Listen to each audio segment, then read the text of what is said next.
Hi, come and join me to cook my pork sinigang version.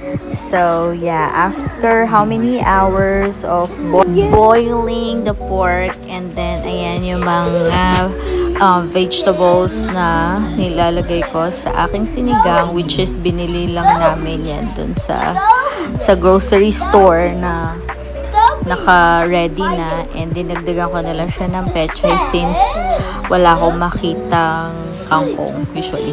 But yeah, so I'll put all together, and also syempre habang malambot na yung pork natin, and papalambutin naman natin yung mga gulay natin for a while. And yan, halo-halo lang muna ng konti para mag-mix all together.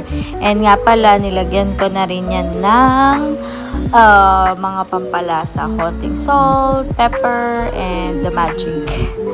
And then after nun, after ilang minutes, pag medyo malambot na yung vegetables, nilagay ko na yung tamarind soup mix para umasim-asim na yung ating sinigang. And yun, papakuluin lang. And then after nyan, luto na, ready to serve na. Yun lang. Bye!